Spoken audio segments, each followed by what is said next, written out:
gurekin da zuzendaria Robert Gutierrez. Robert, azalduko diguzu hobeto zer den Bai Euskarari elkartea, zergatik tan nola sortu zen?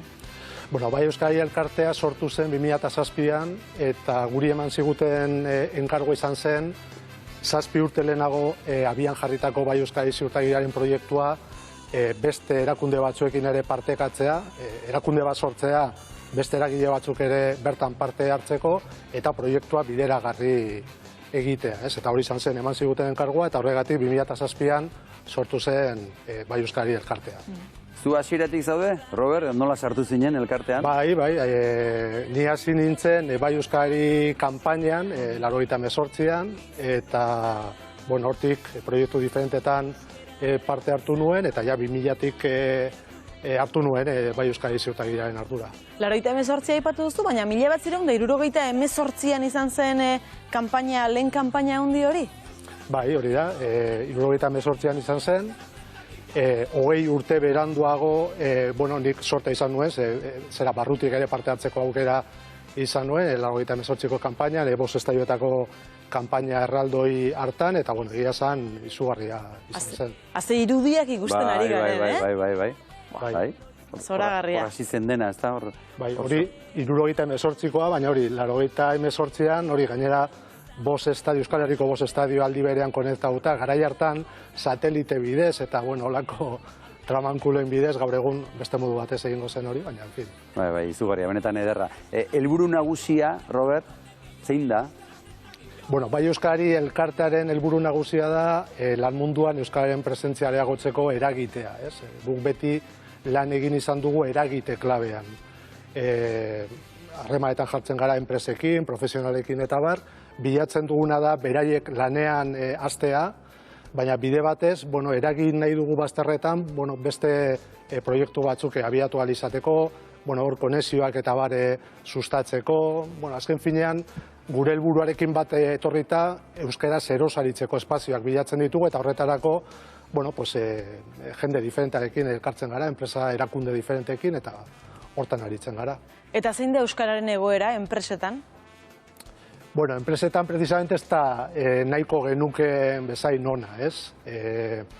Azken bola honetan, behin eta berriro azpimarratzen ari da, lan mundua dela erronka, hor jarri behar dela datozen urteotarako fokoa, eta egia da, gaur egun nahiko egoera ahulean gaudela, ez?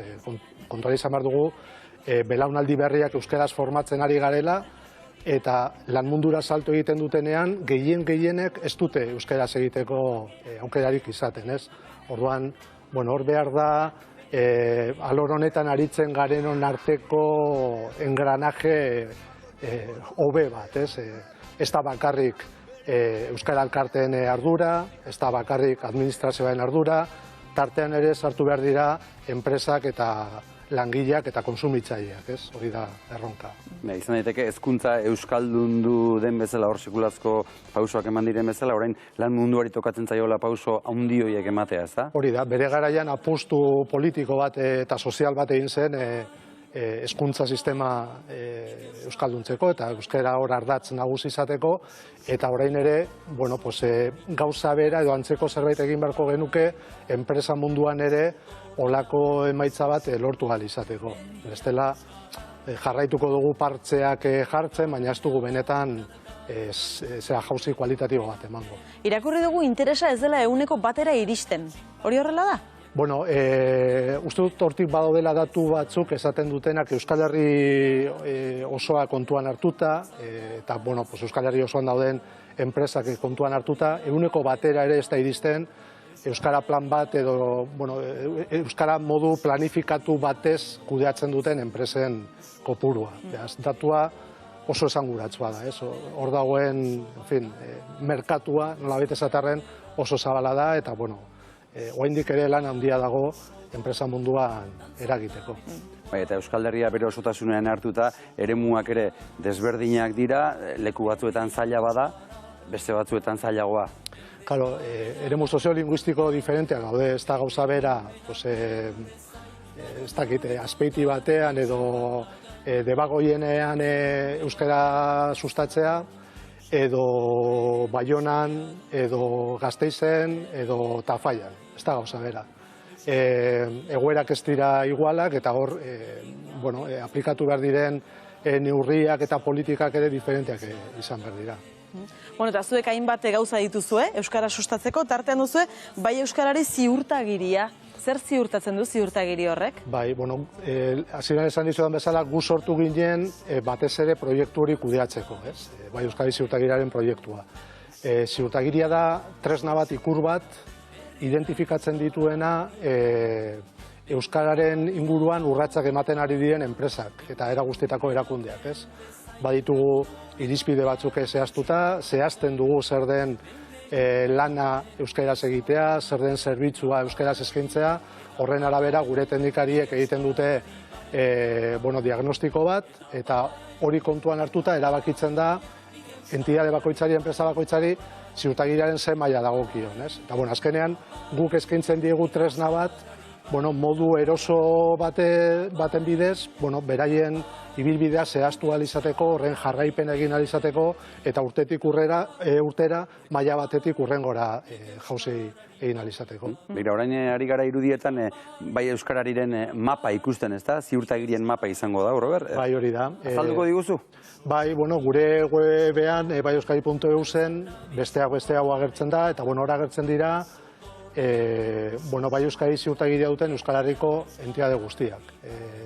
Horietako bakoitzean klikatuta, enpresa horri buruzko informazioa agertuko da, eta orain ari gara,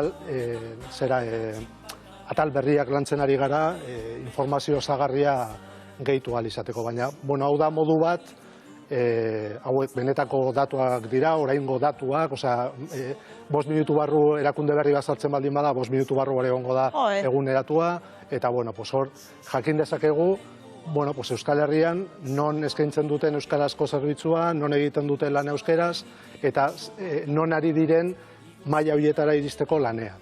Eta bai Euskarari sariak ere bai, ez da? Baina ez da gauza berdina? Ez, lotura daukate sariek, bai Euskadi ziurtagiriarekin, bai Euskadi sariak oker espanago 2009an sortu genituen, batez ere, bai Euskadi ziurtagiria duten enpresen artean, hor badaude ereduak, beste lehen aipatu dugu, ehuneko batera ere ez da iristen zerbaitetan ari den enpresa kopurua.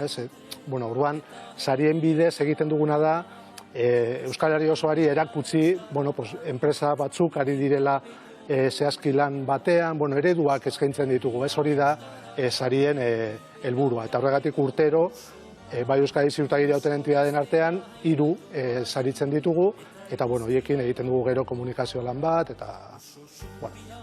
Azken sariak ekainaren 14an izan ziren, eta gure taldekideen Albinak aurkeztu zituen, ez da? Albinak aurkeztu zuen, oso ekitaldi polita izan zen, normalean saiatzen gara urtero ekitaldiaren formatua aldatzen, gu ere ez aspertzeko, eta aurten gainera Albinak gonbidatu genuen, beste toke berezi bat ere emateko, eta hori da, aurten beste 3 enpresa saritu ditugu, UPI da Ipar Euskal Herrian eta Hego Euskal Herrian ordezkaritzak dituen informatika eta adimen artifizialarekin lotutako enpresa bat, Sorlan komunikazio agentziare saritu genuen, eta Herrigora ere bai. Beraz, 3 horiek izan dira aurten saritu ditugu. Araban ere bai duzue, antzeko sari batzuk? Bai, Araban bere garaian proposatu genion Arabako Foru Aldundiari, hain zuzen ere, Arabako eremu sozioekonomikoan nabarmentzen ari ziren enpresak saritzeko, sariketa moduko bat, Lazarraga sariak abiatu genituen orduan, eta, kasu honetan, 2 urtetik behin antolatzen dugu sariketa hori, eta kasu honetan, Araba mailako entitateak dira saritzen direnak. Ziurtagiriarekin lotuta, edo ez. Lansarean.eus izeneko atari bat ere badaukazue, hori zer da, beste proiektu bat, Robert? Bai, hasiera batea, ziurtagiriarekin sortu ginen, eta ikusi genuen alor sozioekonomikoan badaudela hutsune batzuk. Ez da posible, adibidez, Lansarean sortu genuenean, garai hartan, eta gaur egun ere, badaude Euskal Herriko enpresasko hautaketa prozesuak, Infojobs, Infoempleo, edo horrelako plataformen bitartez bideratzen dituztenak, ez? Eta esan genuen, ez dago euskaraz tresna bat aukera hori ematen duena, ez? Eta horregatik, hasi ginen lanean eta sortu genuen lansarean lanataria, eta egia esan oso proiektu arrakastatsua da, datuak hor agertzen dira, ja 7.000 eskaintza baino gehiago, 7.000 hautagai baino gehiago, eta ia 700 enpresa ja erregistratuta, eta beraz, oso prozesua aberasgarria izaten ari da, ze hori enpresek aukera dute bertan erregistratuta beraien lan eskaintzen berri emateko, eta hautaketa prozesu horiek bertatik kudeatzeko, eta lan bilari dien pertsonek ere aukera dute lanpostu horiek euskaraz eskaintzen dituzten lanpostu horiek identifikatzeko, enpresekin harremanetan jartzeko, eta horretaz aparte beste funtzionalitate batzuk ere baditu, edozein lanatarik dituenak. Robert, gauza asko dituzu, tartean aldizkari bat ere bai, zuri zer ematen dizu lan honek? Niri urte hauetan eman dit, ekarpen bat egiteko aukera. Ez da proiektu estanko bat, eta ez da torlojuak egitea bezala, ez egunero gauza bera. Honek aukera ematen du, proiektu berriak abiatzeko, ekarpenak egiteko, lan munduan euskararen presentzia areagotzari begira ekimen berriak abiatzeko. Hemen bi aipatu ditugu bereziki, ziurtagiria eta lansarean, baina baditugu beste proiektu batzuk horretara bideratuta daudenak, elkarrengandik ikasiz, enpresarean, beste batzuk. Orduan, uste dut hori dela nabarmendu beharrekoa. Eta oraintxe zuri begira dagoen negozio edo enpresaren bati, zer esango zenioke?